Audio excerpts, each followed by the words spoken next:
In this week's episode of the Lucky Breaks podcast, we rewind to the conversations about this very podcast with fellow pool players at the BCA Nationals in February of 2025, when the Lucky Breaks podcast was just a gleam in our eyes. We brainstorm podcast topics and what it's like to play in these exciting national events with players from all over the country. We hope you enjoy.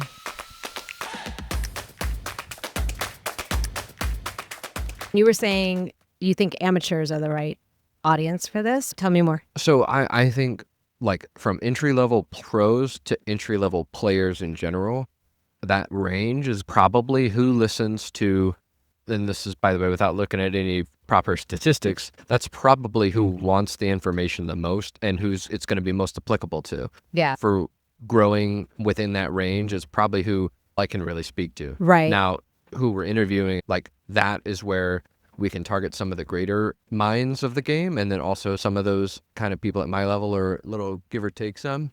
But it strongly depends on what the nature of the podcast is and then what the nature of that specific interview is going to be. Yeah.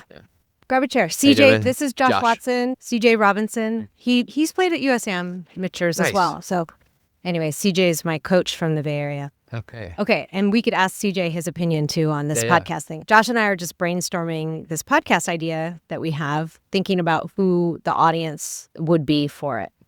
One thought I had was letting people tell their stories about their run to Vegas or building a team or playing a big match for them, making it more about the people and having them talk it out, and then what did they learn and growth mindset and kind of some of the stuff that we had in my podcast. I don't know how to what style of podcasts are you thinking of when you think of this one? It depends on if you're doing full interviews and like sit downs, things like that. You can really deep dive in it. But like if you're interviewing, especially in this kind of event, where there's a wealth of knowledge like floating around you, the best thing I think that's like is to do what you said.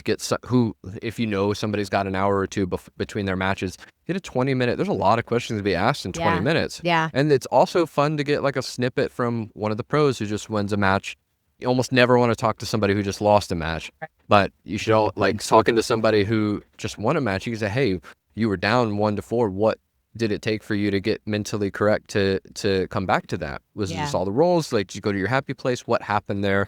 Or, hey, you just sailed through that guy, like where you didn't blink the entire match. Like, how do you get into that? What do you say? And asking them their opinion of, what would you say to your younger self watching your current self? Like how do you get from there to there? And that kind of informational guide is what I think was really, really lacking a decade ago when I was in that realm, of like up and coming and trying to get to where I am now. Yeah. So much of it had to be all on our own. One thought I had while you were saying that was, what if, I was thinking it might be helpful if we had standard questions from our little grab bag that we could ask. And one thought I had was, because all of us are at some level of our career where there's people less skilled than us and higher skilled than us. So we could ask a question like, what advice would you give to someone who's maybe a couple years behind you in your skill level?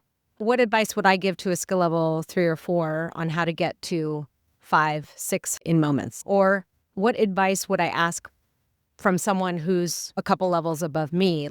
How can I break through this plateau? Or how can I stop dogging shots? Or how can I keep my confidence up? Or things like that. And sort of use that as a start to the conversation. Yeah, that's a great way to bring in your special guest here. Yeah. Is that for someone who hasn't heard what we were talking about yet, and I'm not sure if you're a podcast person in general, but if you're driving 20, 30 minutes somewhere and you could throw it on, what is some information that you would hope to gain from listening to that? Not to put you on the spot too much, but so I do listen to podcasts when I drive. I think it's fun. I haven't listened to very many pool podcasts, so I think I may need to jump in and see how some of those are. But inspirational podcasts that talk about how to keep your confidence up, how to stay focused, things about your diet. But the one thing that I find really interesting when I think about a pool podcast, in my mind, is that every person's level and what they do to either prepare and how they play is different. And one of the most popular things that's going on right now is the Fargo rating. I think about a range of Fargo rating. And if I was to do a podcast, I would do it kind of like a survey, I'd be curious to find out who's using an aiming system between 5 and 600 or between 600 and 680. Like I'd have like 3 or 4 different swim lanes. And for each one of those swim lanes, I would ask questions like, do you have a system for banking? Do you have an aiming system that you use?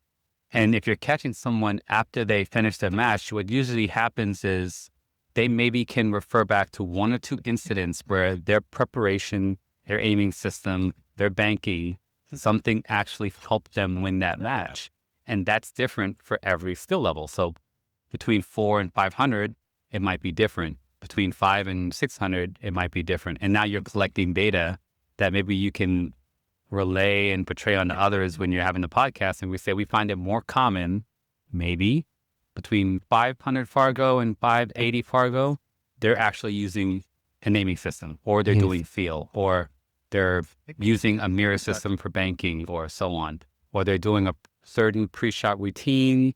They have a playlist they listen to before they start. There could be commonalities based on those skill levels if you put them all into a range. So I find that interesting. It'd be fun to gather that data through like a series of different interviews. We could even walk around and ask different folks. Like I would do Billy on the Street style interviews with people and just like get them after a match. I don't care. I'm very gregarious, and ask them, hey, so tell me, what do you think contributed to your win? Was it a system? Okay, what's your Fargo rating? And just start to gather data. And then at the end of the year, we could do almost like a year in review episode where we say, oh, look at these patterns that we saw from all these people. I think that'd be fascinating. That'd be interesting. That's awesome. And it's really, what's funny is I recall back 7-8 years ago when it's been 10 years now, when I'm in that range, exactly what you're asking is like the questions I wanted to know. I look at all the wide world of professional players, and especially if you go from country to country, but even within one select group, you can find so many different variations and little nervous tics they have and different approaches to certain shots that you're like, why did he do it that way? And a lot of it, in my opinion, that I come to know is that's just what they're comfortable with in the moment. And a lot of it, because they've drilled it in so much and they're playing 6, 7, 8 hours a day when they're warming up for these tournaments, it's just second nature. They don't have to think about it in the moment. And that's kind of how they tend to stay at the higher level. But not drilling it in beforehand and just trying to find it and do it in the moment is how a lot of the mid-range players and lower, they get that paralysis of analysis, or they get inundated with all this information that's not helping them because they're trying to apply too many different fundamentals at one time. So picking a concept, like you're saying, okay, they have a system. Okay, if they have a system and they stick to it, it'll at least do them better than if they're trying 2-3 different systems at one time, or they're trying to balance what they're doing against somewhat what their opponent's even doing. Some people will do that. They're like, oh, this guy's banging the balls in really hard. Oh, maybe I need to hit harder. Like simple things like that can really change how you're playing, even in the moment. I had CJ coach me for a couple of hours the other week. Was it last week? Oh my gosh. So it was just last week. And I remember I asked CJ a question, because one thing I struggle with, and I remember, you didn't have this issue so much, but endurance. So how do you last through multi-day events where you're playing back to back to back? And I'll never forget what you told me about conserving energy. And that's actually why I came over here to sit down, because I was like, I have a match in 45 minutes. I need to like conserve my energy, get ready for the high need for mental energy for the match. And then it relates within the match as well. You want to make the easy shots feel easy so that you can save your mental energy for the really hard shots. And that really stuck with me. I myself find that like the momentum is really hard to regain if you lose it sometimes. So this happened to me twice, like in different finals that I lost, is where I was going all day in the morning practicing, and then when I sat down for 2-3 hours, my whole mindset and body kind of like started going to sleep, and I never woke back up for the final matches. Yeah. But I've also had runs where like I was just tired from the start and I just never woke up. I never got going where I wanted to. It all depends on knowing yourself and your body, I think, what you're capable of. Like, obviously those who are in better shape mentally and physically are going to last longer in these tournaments usually. Yeah. I need to get to the gym. And this reminds me of what you were just saying about gathering data on what works and stuff. I just was thinking about my Oura ring, which I wear all the time. And I was looking at my sleep. And I know you said you were having a hard time sleeping last night. And I was like, oh, how did I sleep last night? And I slept pretty good, but my readiness was low. That's like a sort of a signal they give you from these rings. But that would be another interesting piece of data that you could use during your match, so that you could say like, oh, here's where my heart rate is when I'm doing really well, or like actually taking the data from your little trackers and like connect it to how you're performing. That would be super data. That's high-end like athletic information right there. They've been trying to bring heart rate monitors into full competitive tool for a while now. Oh, really? Players are a little bit reluctant to wear something that's monitoring them while they play. Really? Okay. Even something as low-key as that? Or is it more they don't want their secrets? Well, when I've heard about it, it's more because commentators and the audience are curious to find out what the heart rate, what your body's going through when you're playing. But as a player, you don't want to give that information away. You don't want your opponent or even the rest of the world to know that you're super nervous when you're about to get down and shoot certain shots, because then they sort of have an inside. It feels like it feels a little personal. And it's like, oh, he gets nervous when he gets to the hill or when he has these long shots. You could see his heart rate spike. And so some players have been reluctant to wear it because they feel like you're getting some personal information from them that could give you an advantage if you were to play them. Even if they can't see it real time for the next match, maybe. I'm curious for two higher skill level folks. So my friend Rich told me, I don't know, a while ago, he's like, you know what I need to do? I need to stop showing any emotion on my face when I'm playing, because it's giving my opponent information about me and how I'm feeling about what just happened on the table. Would you both agree that's a good strategy, is to be as cold-faced as you can, stone-faced? I will say that I think it's personal preference. There are some players that I feel like I've seen them play better when they relieve some of that pressure by talking to the crowd, talking to themselves, or just, being a bit more playful around the table. And it releases the pressure to where they can come and they can focus and play. Other players, they play well. Just no emotion, sit back in your chair, wait for your turn, get up, play. That's how I play. I think it's respectful enough that I don't want to distract my opponent.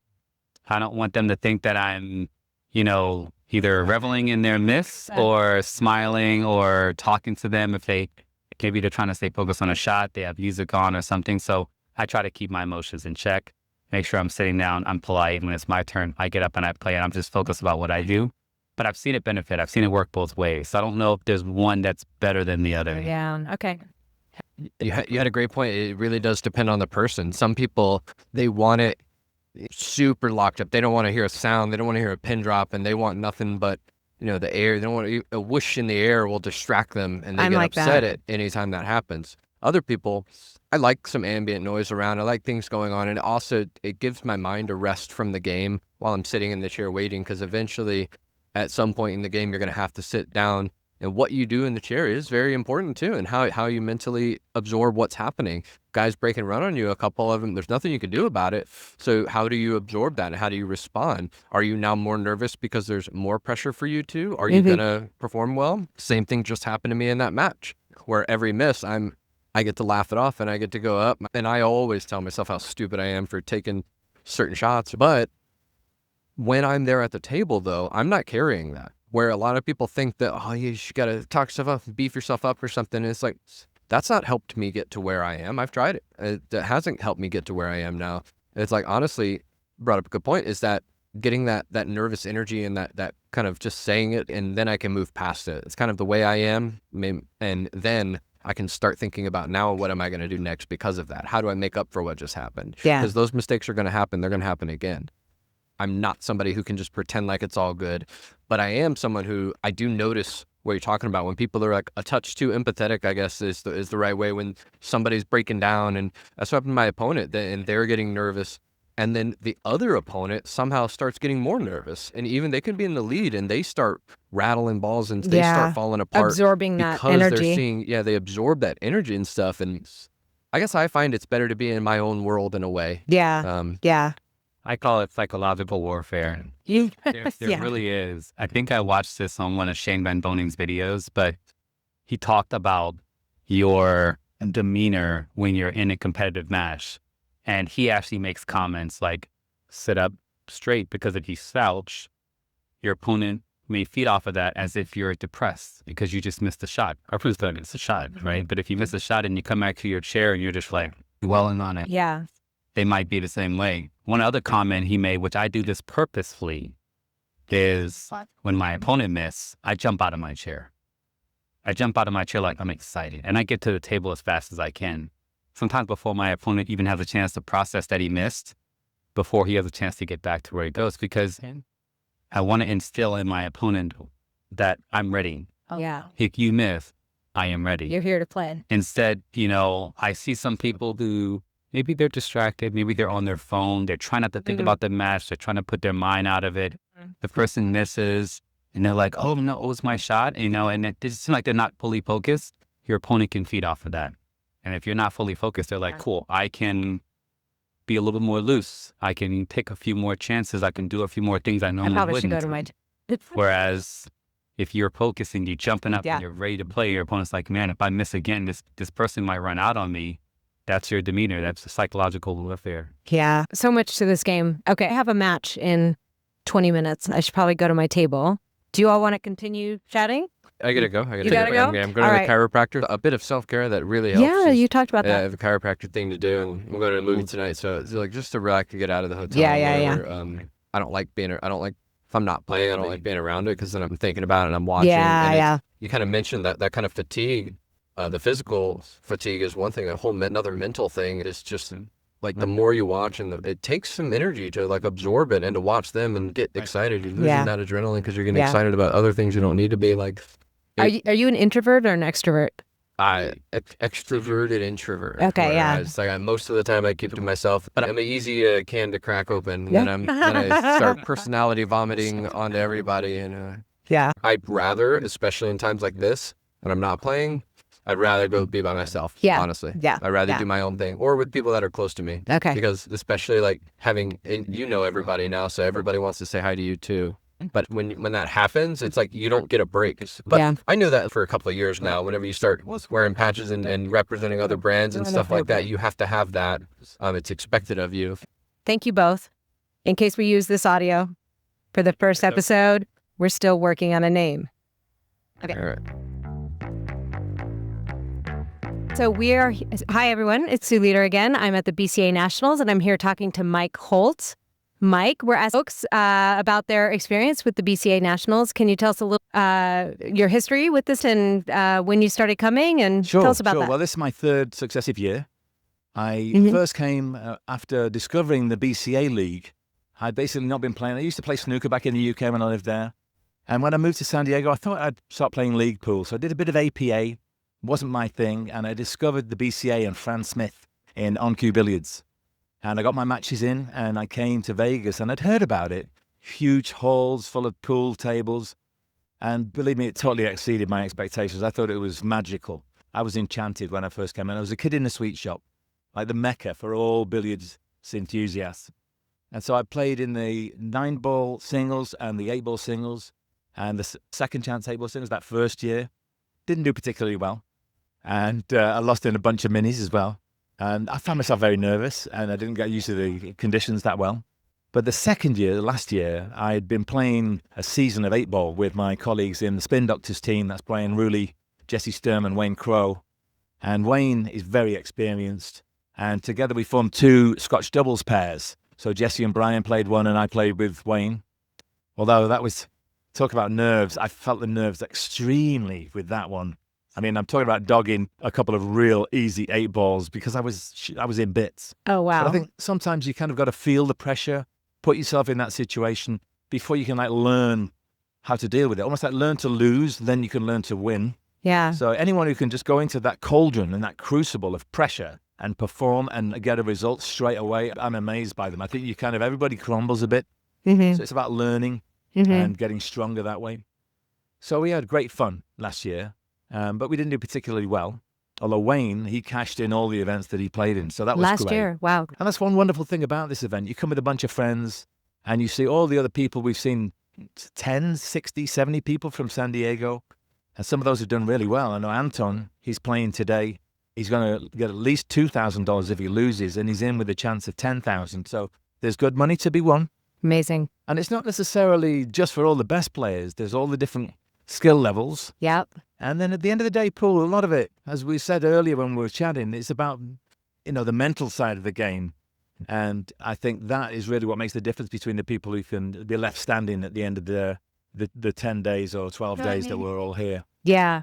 And you can go to a pool hall and practice your mechanics, make shots, things like that. But you cannot find an environment like this to practice your mental game. You Absolutely. Can only experience it and learn from every experience you have at a place like this. Yeah. And once you're in the tournament, and the pressure starts to build, you win a few rounds and then you start looking at the draw and you're a couple away from maybe qualifying to the final stages. Yeah, the pressure definitely ramps up. Yeah. But, people deal with it, everyone deals with it differently. Yeah. But I think exposing yourself to this environment and having the experience to play in these conditions is the only real way to improve your ability in that environment. Absolutely. Absolutely. So any particular lessons you learned this time around? Yeah, sometimes it's about the lessons you learn when you lose. Well, we may talk a little bit about the streaming that I do, and I've started just recording my matches for my own benefit, so that and my practice sessions as well, so that I could see actually what I was doing. We're talking about mechanics here. Am I lifting my head? Am I chicken winging my arm or something like that? Yeah. Now, I found it quite hard sometimes if I'd gotten a bad beat in a league match to go home and look at that tape. It was painful. Yeah. But then I realized later, usually the day after, that there was a valuable lesson in there. And the lesson that I learned this time, it was one particular match. I was still in the 8-ball tournament, but it was my loser's side. And I'd won one game, and I had the last one to play at 11 o'clock at night, and then I would come back tomorrow. My opponent was very experienced, and he was quite a slow player as well. Everybody's entitled to play the game however they want, but I allowed that to affect me. I got a bit irritated, and my internal dialogue was all about how long my opponent was taking. And then when I got to the table, especially after I'd lost a couple of games, I was then looking at the clock, thinking, I need to play quicker. And it was a cycle, which I'm sure you can appreciate, ended up in defeat. A spiral. Yeah. Although I was close to getting to Hill. Yeah. I actually pocketed the 5-ball, just drew back for the 8, and I caught it so well, I drew the whole length of the table into the corner pocket. Oh, wow. Oh, no. All the way? All the way. Oh, shoot. And it was such a sweet shot as well. It was a long shot. But hey, the damage had been done earlier on with my mental state and my mental frailty. And it's about, imagine yourself as a parcel and you're going to go in the mail. Are you going to have a fragile sticker stuck on you? Are you going to fall to pieces when somebody just bangs you and bumps you? Or are you going to be robust? Are you going to be like made of steel checker plate so they can drop a ton weight on you and you'll still be in one piece? Yeah. So it's about that. You need to learn mental resilience and just don't allow that sort of thing to affect you. So that's the big lesson from this event. Yeah. And what I think is amazing is I consider you a higher level player. Your Fargo rating is quite a bit higher than mine, but it's really encouraging to know that we all experience these feelings, these sensations, these setbacks, and we're all working on the same kind of abilities and skills to get better under pressure, as well as just the mechanics of the game. Yeah, but I think I may have said this to you earlier. When you start to play pool, you think you're learning skills to play on a little 7-foot by 4-foot square of blue cloth, knocking balls around. Well, of course, there's skills, there's technical skills, but you're also learning very much about yourself, your ability, your emotions, your reactions to things. So you learn about yourself, you learn about life. Yeah. And it's about a journey that you're going to be on throughout your life to hopefully become more enlightened and more in control of yourself and more at peace. Yeah. And guess what? Pool can help you do that. Absolutely. I know you've been streaming the events. Tell me a little bit about your YouTube channel and what you're doing there. Thank you. Yeah, it's called at Mothlike TV. Mothlike, people ask me, why did you call it that? Well, my name's Mike Holt, and I just jumbled up the letters, and I found it's an 8-letter word in the English language, Mothlike. And I'm a little bit flighty. I like to get drawn towards the light, but I'm also a commercial drone pilot, so there is an aerial element to my career, and I do a lot of videoing, and photography is part of that job. So I thought I'd just start recording the matches, and then I started streaming them to a YouTube account that I had. And it started out real small, but I got a bit of traction after the first Vegas. Yeah. And I thought, hey, there could be some mileage in this. And it's kind of nice to share with all of your teammates. And I just do it because I love doing it more than anything. I'm an enthusiast about the pool, so I'm always going to do it. But if I can bring amateur pool to a wider audience and showcase that, I would love to do that. I love that. And that's part of what Josh and I are thinking about doing with this podcast as well. And I think I'll just make a note. You were streaming Jared's match with Paul. Yes. I'm forgetting the last name. But Paul I thought it was DeLuna. DeLuna, yeah, thank you.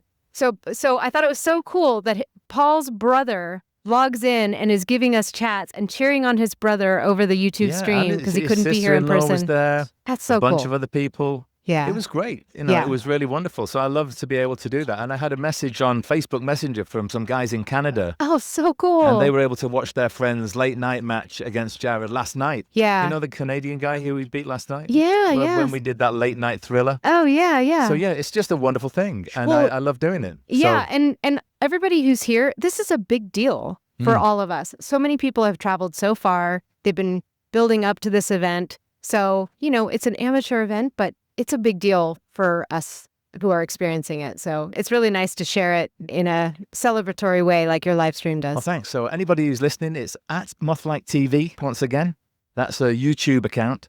I'm going to have it on the Mothlike page on Facebook as well. But you can also find me on mothlike.com. Awesome. Well, it was great talking to you, Mike. Thank you so much. Thank you. All right. All right. Thanks for stopping. My name is Sue Leader, and I am starting a podcast about amateur pool. Well, kind of the bridge between amateur and we all want to get a lot better. Yep. And so this is my second BCA Nationals, but I'm going to ask you about your BCA Nationals experience and what you're trying to learn here. So how many years have you come? What events are you playing in? This is my second year in a row. We came last year. Okay. We play in USAPL 8-ball mixed teams. Okay. Last year we missed the playoffs. This year we're hopeful to make it. Ooh. We went 3-2. We're just going to wait and see what our points end up being, and hopefully we get to make the next round. Okay. And what's your name and where are you my from? name's Brian Levesque. Okay. And I'm from New Hampshire. Oh, awesome. Came all the way up from New Hampshire. Where are you from? I'm from San Diego, California. San Diego. My mom grew up in San Diego. Oh, I love San Diego. Yeah, it's a great place. Yeah. So what are you trying to get out of these USAPL tournaments? It's just, for me, it's a lot of fun. Yeah. We like to come out. We all like to play pool, and we have a really good group. We have a really good team. We like to hang out with each other, which is important. Nice. It's not just 5 people playing pool. We do stuff outside of the pool hall. Yeah. We're staying up the street. We've gone out and done some stuff. And, this is all about just meeting new people from all over the country. I mean, we've met a ton of people. And from all 99% of the people out here are really nice. Yep. And they just want to talk about pool and stuff, and where they're from, where we're from. Mm-hmm. And, it's just a great experience. Yeah. It's a great experience to come out here and just do this. Yeah. This is a huge event. It is. Yeah. It is. Yeah. How'd you all do over here? We won that match. Awesome. We did win that match. Okay. Yes. Any lessons learned? Yeah. Don't suck. Yes. Okay. If you suck, you're gonna lose. You make it sound so easy to just not suck. I know. It's an easy game. You put the ball in the hole. Yeah. That's all you have to do is put the ball in the hole. Yeah. Keep it simple, right? That's it. Yeah. You put the balls in the hole. Nice. All right. Well, that's my Scotch doubles team name. Balls in holes. Ooh, they let you get away with that one? Oh yeah. Oh, it's nice. with a Z. Balls in holes. Got it. Awesome. All right. Well, any advice for someone who wants to put a team together? Come Just on do out. it. Even if you got to pay for yourself. Yeah. We actually got a bunch of sponsorship from local businesses. Oh, that's fantastic. We ran a couple of tournaments for fundraising to help pay our way out here. Oh, wow. And most people are really, really nice. Say, hey, our T-shirts. I haven't. One of our T-shirts is where we put all the sponsors on the back of the T-shirts. Yeah. And we're going to give our sponsors T-shirts and pictures and stuff. And yeah. I mean, just talk to people. That's the biggest thing is if you don't ask anybody, they're not going to give you any money. Yeah. They're not going to help you out. And most people are like, oh, you're going to Vegas to play pool in a national tournament. Yeah. Most people will be like, sure, I'll give you some money, That's great. Yeah. And these shirts are great. I think we got 6 or 7 sponsors for us. Oh, that's so cool. And it paid for our entry fees. It paid for the hotel room. It paid for rental cars. I'm going to bring this idea back to San Diego. Yeah, no, it's great. It really is good. It's actually very easy to generate enough money to support your team to come here. and it's worth the experience. Wow. It really is The only worth thing we the had to pay experience. for was our flights. That was it, just our flights. Yeah. Well, and luckily from San Diego, we get to drive. It's only about 4.5 hour drive. You're close by. So Yeah. Well, this was awesome. Thank you so much for stopping by. And what's your name? My name is Bret Verdrager. Say it again. Bret Verdrager. Verdrager. All right. Well, we have a bunch of weird names on our. We're from New Hampshire. What do you expect? I wasn't going to say that. Yeah. Well, I wish you so much luck in the next round and have a great time. Thank you. And if you want to give me an update and you see me walking around, just let me know. You all. I can't miss you. All right. Sounds good. Perfect. Thank you so much. That wraps up another episode. A big thank you to our guest for joining us today and sharing their story. If you want to connect with our guest, their contact info can be found in the show notes for this episode. Also, please show your support by liking and subscribing. We hope you enjoyed this episode of the Lucky Breaks podcast. You can find more episodes at youtube.com/@luckybreaks-podcast or by searching for Lucky Breaks on your favorite podcast player.